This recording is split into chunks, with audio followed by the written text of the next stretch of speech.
What if I told you that the sight of a winter forest, seemingly dead and empty, is just a dangerous illusion?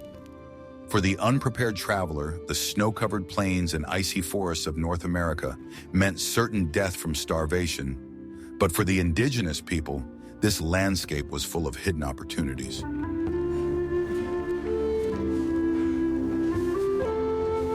While European colonists were dying of exhaustion in their log cabins, Native Americans knew that literally under their feet, beneath a thick layer of snow, thousands of calories were hidden.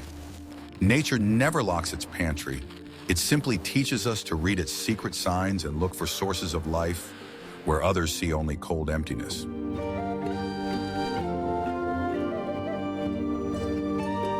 For the tribes of the Great Plains and Eastern Woods, knowledge of plants and roots was not just a gathering skill, but a real second stomach that guaranteed the tribe's survival during the harshest months.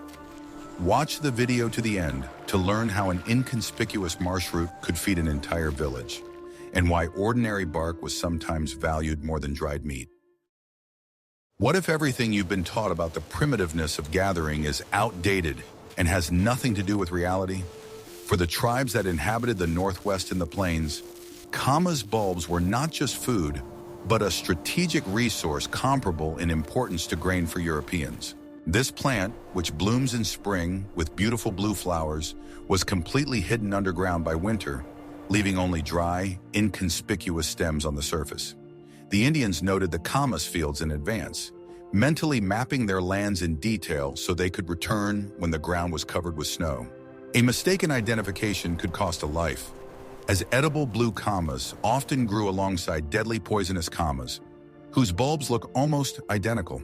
Harvesting required tremendous effort and knowledge of the characteristics of frozen soil, which became as hard as rock in winter. Women used special digging sticks made of fire-hardened wood or deer antlers to break through the ice crust. It was hard physical labor that required endurance and coordination from the entire group of gatherers. The harvested bulbs resembled small potatoes or tulip bulbs, but were incredibly hard when raw. To turn this stone into food, it required prolonged heat treatment, which changed the chemical composition of the product. The secret of Camassia's nutritional value lay in inulin, a complex carbohydrate that is not absorbed by the human body when raw. The Indians intuitively understood the chemistry of the process and slowly baked the bulbs in earth ovens for several days. Under the influence of prolonged heat, the inulin broke down into simple sugars, and the bulbs became soft, sweet, and incredibly filling. It was a real energy bomb, capable of sustaining the strength of warriors and hunters during long winter journeys. Camassia prepared in this way could be stored for months without losing its nutritional properties and taste. It was dried in the sun or wind, turning into hard cakes that could be soaked in water at any time. These cakes were light and compact, making them ideal provisions for the nomadic life of the Great Plains tribes. In hungry winters, when bison or deer hunting was unsuccessful, it was the Camassia reserves that saved entire tribes from extinction. Interestingly, Camas plantations were actually cultivated. Areas were regularly burned to fertilize the soil with ash and remove weeds. This refutes the myth that Native Americans only took what the wild gave them without interfering with the landscape. They actively managed the ecosystem, creating favorable conditions for the growth of their winter saviors. Camassia fields were passed down from generation to generation as a precious inheritance, sometimes even leading to local wars. The value of this plant was such that it served as a universal currency in intertribal trade for centuries.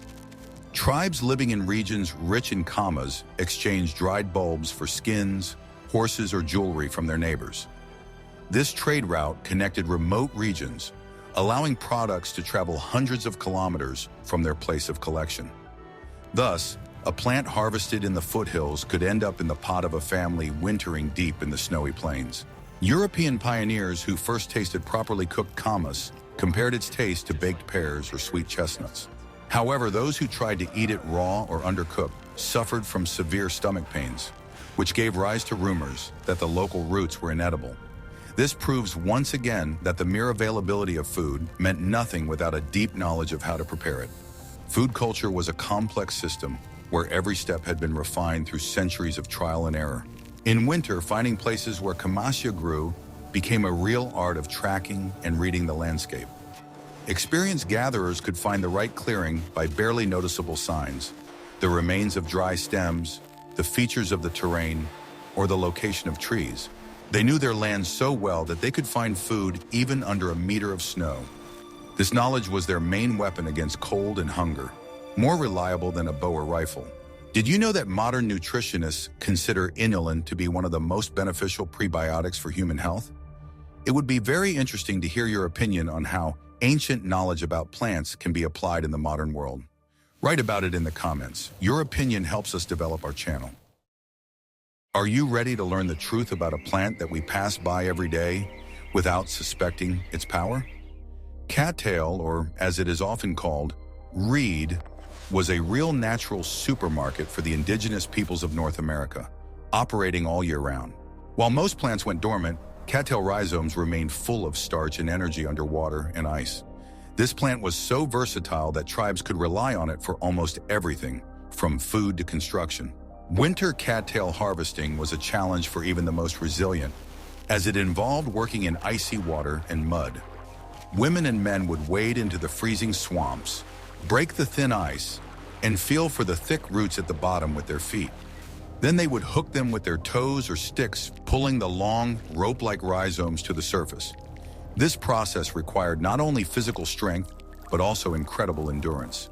Cattail rhizomes contain a huge amount of starch, which is as nutritious as potatoes or grains. To extract it, the roots were cleaned of dirt, dried and ground into flour, which was then used to bake flatbread on hot stones. When raw, the core of the root could be chewed, sucking out the nutritious juice and spitting out the coarse fibers. This simple snack gave tired travelers an instant burst of energy. But cattail provided more than just food. Its fluff, preserved in the ears until late winter, was an ideal insulator. Indians stuffed their moccasins with it and layered it between their clothes to create an air pocket that retained body heat. This material was light, hygroscopic, and most importantly available in huge quantities. In severe frosts, such improvised insulation could save toes from frostbite. In addition, dry cattail stems were used to weave mats that covered the walls of dwellings inside wigwams and longhouses. These mats provided additional insulation, protecting the living space from the piercing winds of the prairies. The multi-layered structure of the stem trapped air, working on the principle of modern thermal insulation materials.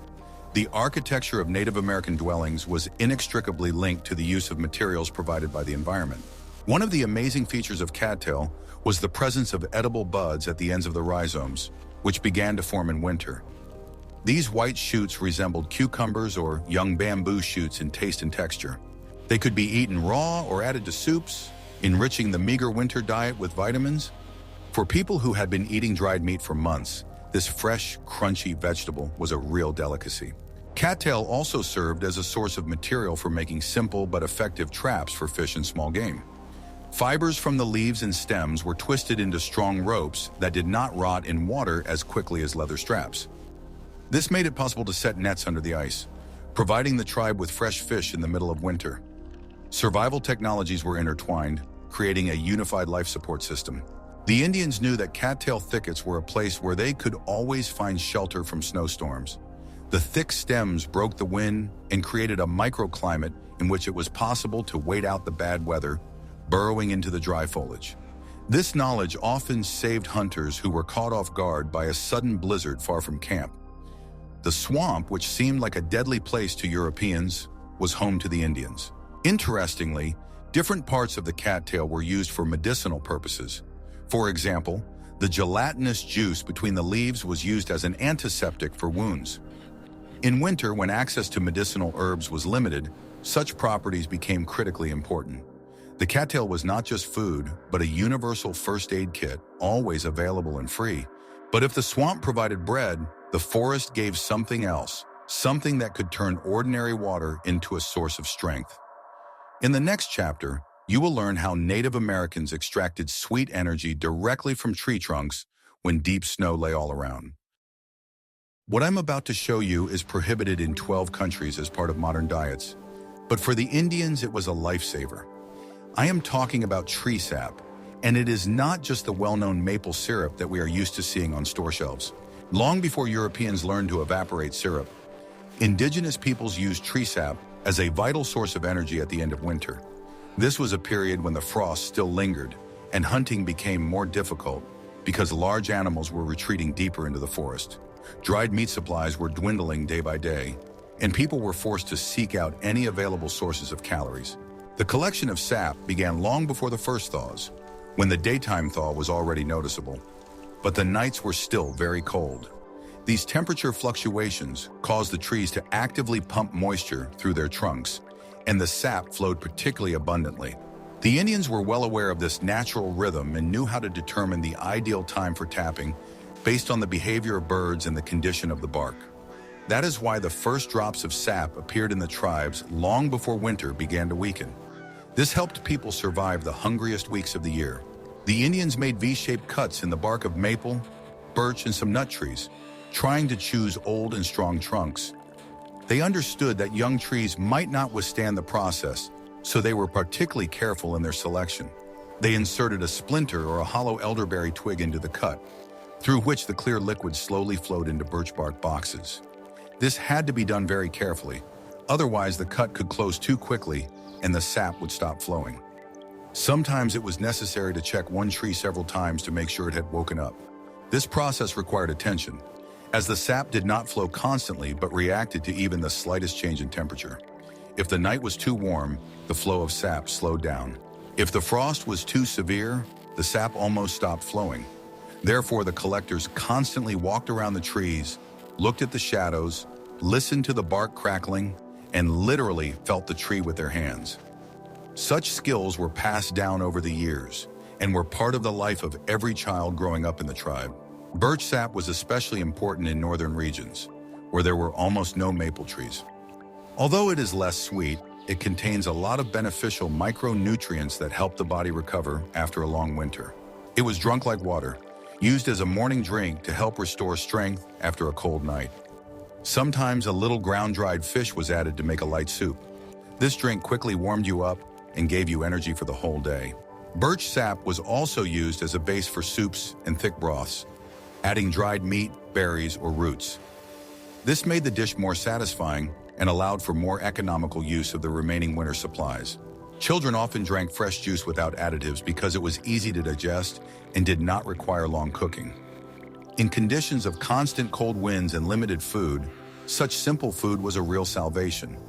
Even a small amount of sugar helped to combat fatigue. In conditions of chronic malnutrition, juice served as a real natural energy source. It quickly replenished fluid deficiencies and provided the body with the carbohydrates necessary for brain and muscle function. People who hunted or carried heavy loads especially appreciated its ability to quickly restore strength.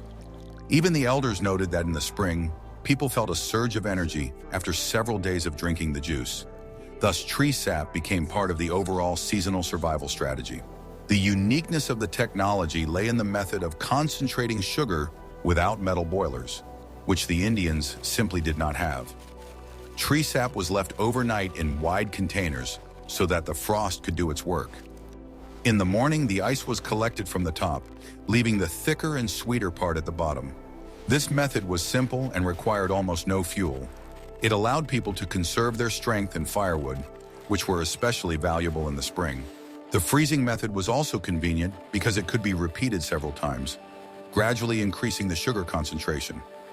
This made it possible to obtain a thick, sweet mass without wasting precious wood on prolonged boiling. Sometimes women left the juice to freeze directly on the river, using the natural cold as a huge refrigerator.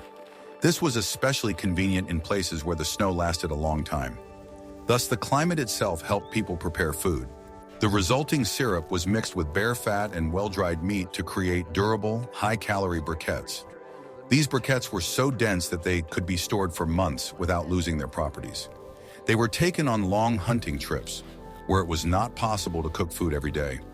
Such briquettes were also important for warriors because they provided a lot of energy for their small weight.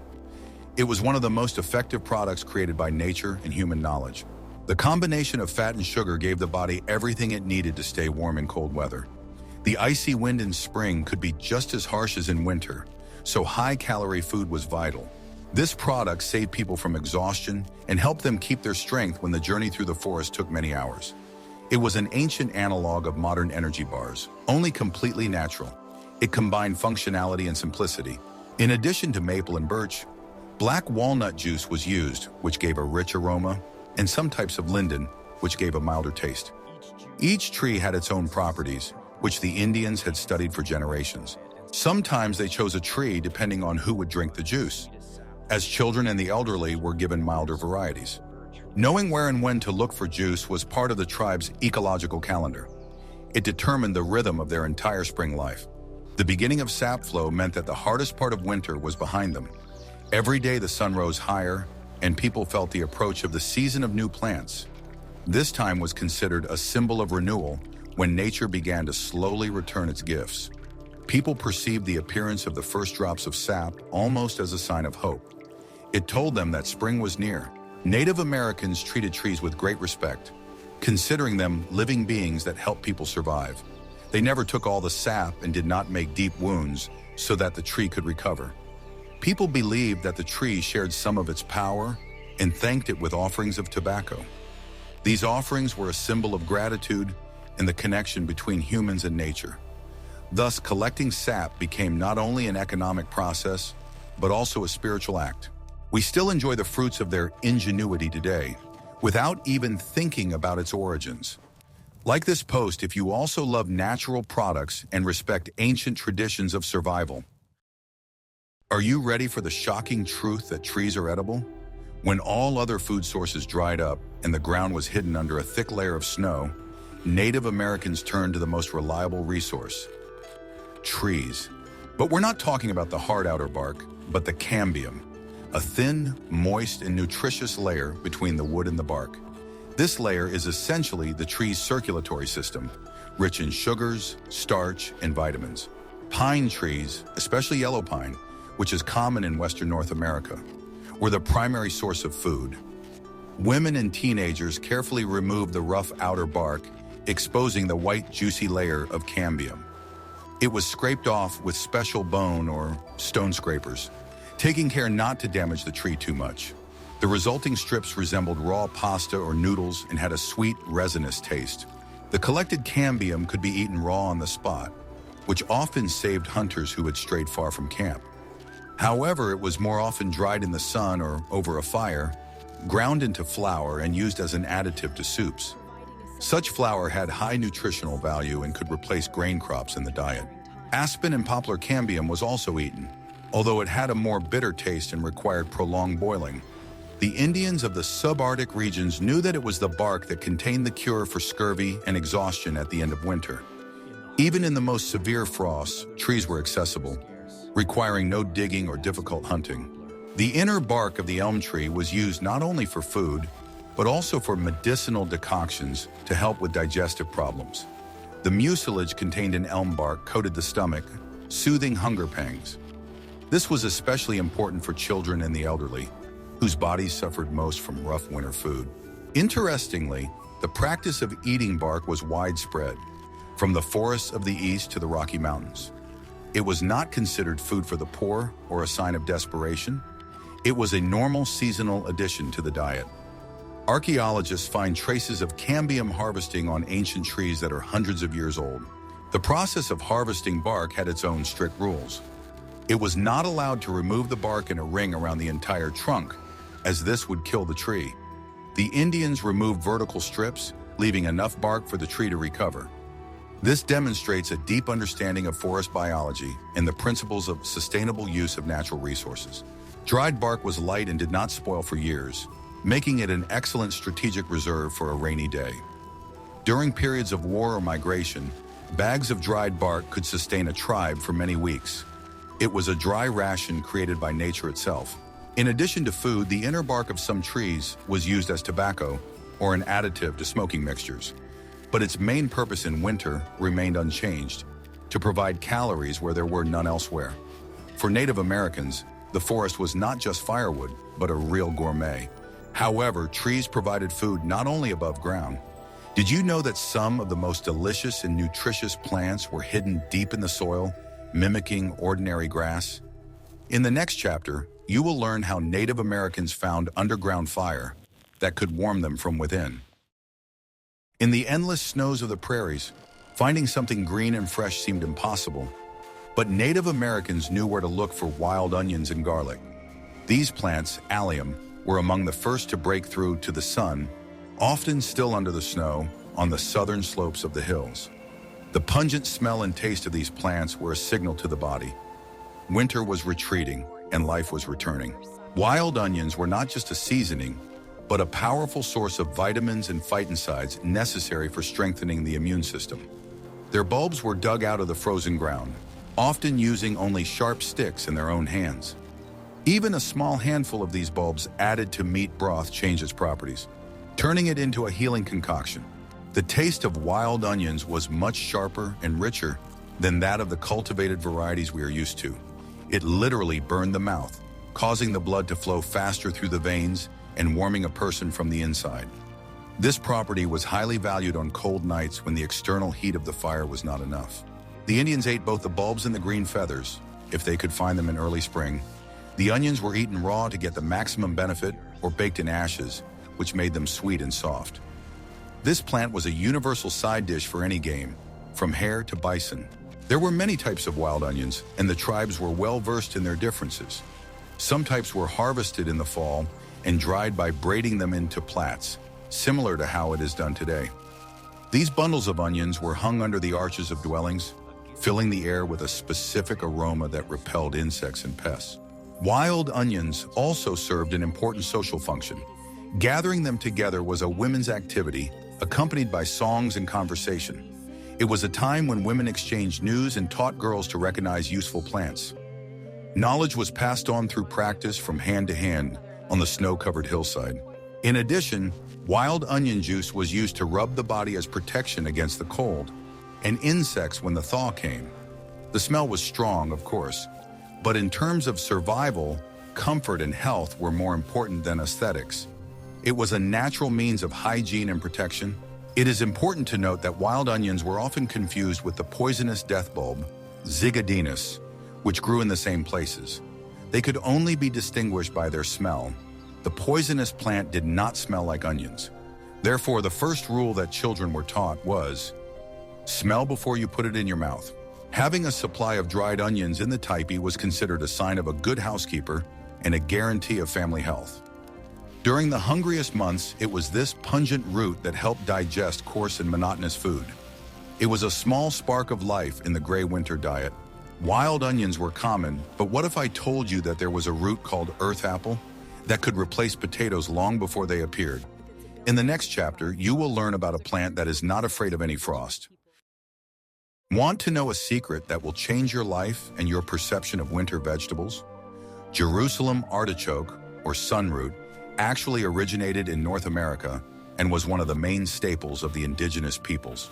It was valued for its ability to survive the harshest frosts, as the tubers could withstand the freezing soil and remain edible. Unlike regular potatoes, which spoil in extreme cold, Jerusalem artichoke remained fresh and juicy. This made it an almost perfect winter food. The Indians could dig it up all winter long, using the frozen ground as a natural cellar. These knobby, oddly shaped tubers grew along rivers and streams, where the soil remained moist enough for the plants to thrive. Jerusalem artichokes often formed entire thickets that stretched along the banks for many tens of meters. The plant resembled a sunflower, only with smaller flowers that turned into dry stems in the fall. In winter, these stems remained sticking out of the snow and served as a reliable indicator of where the tubers were buried. All you had to do was find such a dry stick and dig the ground at its base. In winter, searching for Jerusalem artichokes became an important activity, especially for women and teenagers, who often gathered root vegetables.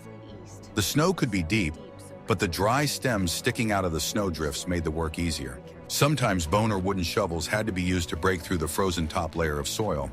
However, the soil was usually softer a little deeper down, and the tubers could be easily removed by hand. Such harvesting required patience, but brought invaluable results. Jerusalem artichoke is incredibly nutritious and contains large amounts of inulin, which provides the body with slow-release carbohydrates. Unlike many other edible roots, it can be eaten raw immediately after cleaning. It tastes like a sweet, crunchy nut, which made it enjoyable even without cooking. For Native Americans, it was a source of fresh food at a time when almost all other foods were dried or smoked meat. Such freshness was rare during the long winter and helped to maintain strength. Jerusalem artichoke remained crisp even after long storage in the ground, so it was often left there until spring. This saved space in dwellings, where every free surface was worth its weight in gold. Even after severe frosts, the tubers retained their structure, which made them especially valuable. Jerusalem artichokes were easily digestible and filling, so they were given to children and the elderly. For weakened people, it was almost the perfect food. Many tribes deliberately planted Jerusalem artichokes around their seasonal camps, creating natural reserves for a rainy day. The plant grew without care and could be harvested when needed. This gave the tribe confidence that even if the hunt was unsuccessful or the winter was harsh, they would have food. This form of agriculture required minimal effort but yielded stable results. Therefore, Jerusalem artichoke became an essential part of the diet of many peoples. The plant was remarkably hardy and could grow in a wide variety of conditions, from river valleys to dry hills. Its resistance to cold made it especially valuable in northern regions, where other root crops died in winter. The harvest was so reliable that some tribes considered Jerusalem artichoke a gift from the spirits of the earth. Year after year, they harvested the tubers without fear that the plants would disappear. Such a source of food created a sense of stability even in difficult times. The tubers were eaten raw, boiled in soups, baked in the coals of a fire, or stewed with meat. When baked, Jerusalem artichokes became soft and sweet, making them a particularly popular winter treat. Children enjoyed this food because sweet flavors were rare in the limited winter supplies. Sometimes the tubers were added to thick soups to make them more filling. Simple dishes made from Jerusalem artichokes provided a lot of energy and warmth on cold days. The Indians knew that Jerusalem artichoke provided a lot of energy, but they also understood that excessive consumption could cause bloating. To avoid unpleasant consequences, it was often cooked with aromatic herbs that grew in those areas and aided digestion. Sometimes Jerusalem artichokes were combined with meat, which softened their effect on the stomach. This knowledge was passed down from elders to younger generations, becoming part of the tribe's culinary culture. Thanks to this wisdom, it remained a safe and healthy food. European colonists quickly learned the value of Jerusalem artichoke when faced with the harsh North American winter. The early years on the new continent were difficult, and many colonists survived only thanks to the help of the Native Americans. The Indians not only shared their knowledge, but also gave away some of their supplies and seeds. This saved many lives, although history rarely emphasizes the contribution of indigenous peoples. Without Jerusalem artichokes, many settlements would not have survived their first winters. Jerusalem artichokes were tasty and nutritious, but sometimes hunger forced people to look at things that didn't look like food at all. How do you think they coped with this terrible weather when even roots were unavailable? In the next chapter, you will learn about the food of last resort. On the darkest days when hunting was unsuccessful and root supplies were running low, the Indians turned their attention to the rocks. There grew a lichen known as rock tripe, or umbilicaria.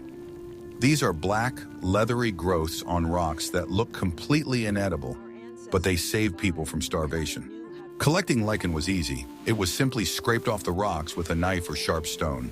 However, when raw, it was bitter and caused severe stomach upset. To turn it into food, it required lengthy and careful processing. First, the lichen was soaked in water for a long time, often with the addition of ash to neutralize the acids and remove the bitterness. Then it was boiled for hours until it turned into a thick, slimy mass resembling jelly or thick jelly.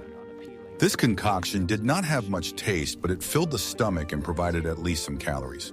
The Cree and Athabascan Indians, who lived in the subarctic forests, considered stonewort soup to be a last resort. It allowed them to hold out for a few more days while waiting for a successful hunt. It was survival food in its purest form, devoid of any gastronomic pleasure. In the history of the exploration of the North, there are many cases when European expeditions survived only because local guides taught them how to cook this lichen. Without this knowledge, the explorers would have simply starved to death, sitting on rocks covered with food. Despite its unattractive appearance, lichen contains proteins and carbohydrates.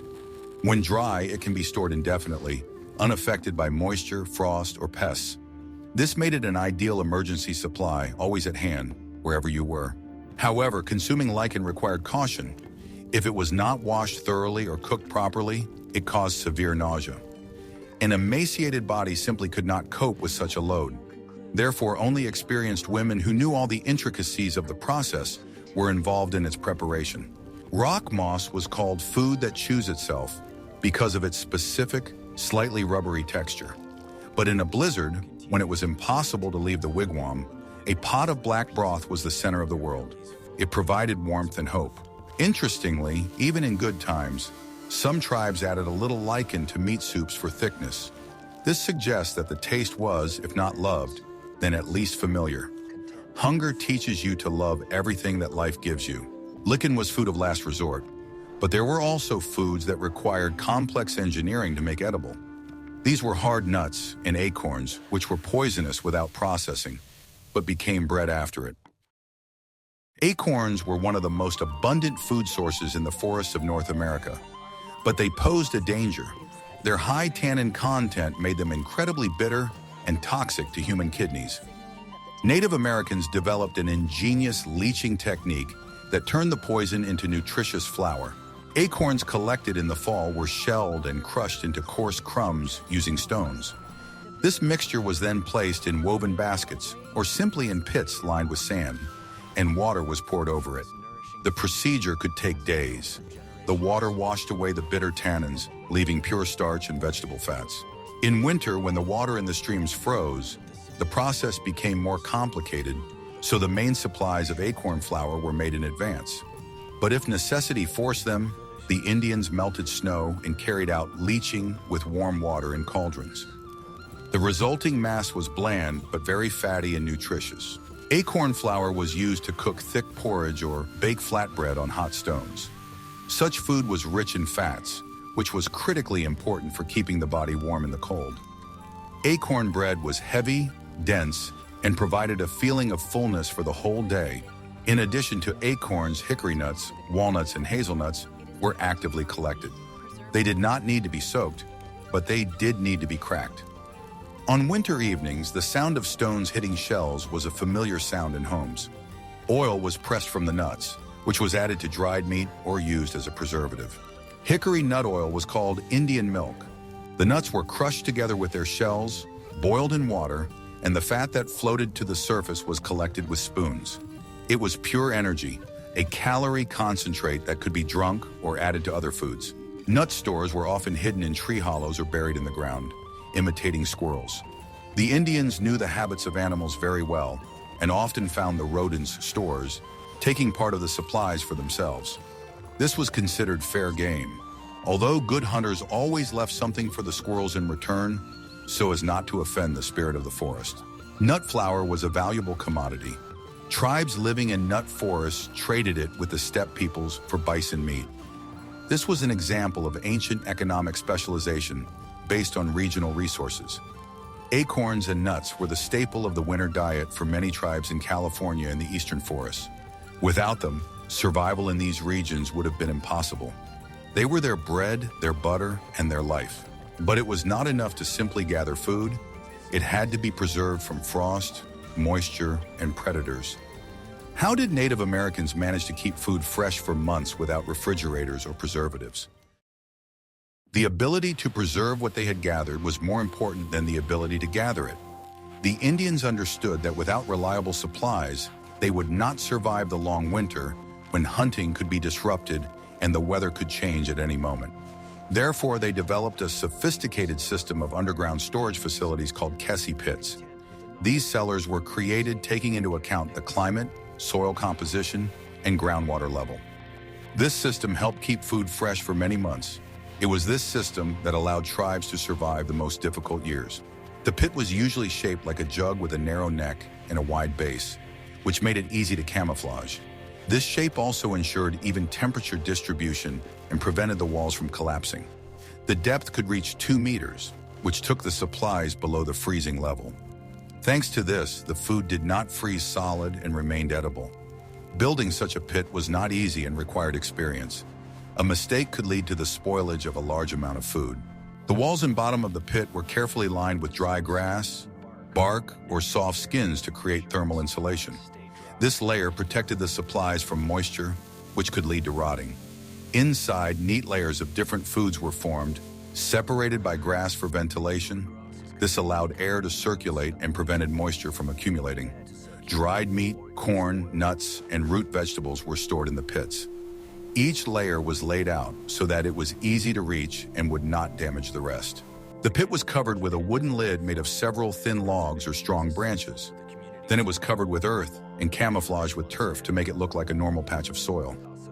Experienced craftsmen could hide the cache so skillfully that it was impossible to find it even from a few steps away. Camouflage was of great importance, as predators and hostile tribes were constantly on the lookout for easy prey. The loss of such a storehouse could cost the lives of an entire family. Such storerooms were called the tribe's second stomach because they contained strategic reserves. Ordinary food was used in everyday life, and the storeroom was only opened in cases of extreme need. This could be a season of hunting failures or an unexpected illness when the tribe was forced to stay in one place. People could go on long winter hunts, knowing that they would have food when they returned.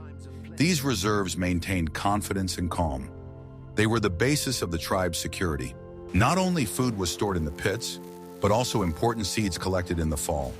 These were future crops on which the well-being of the next year depended.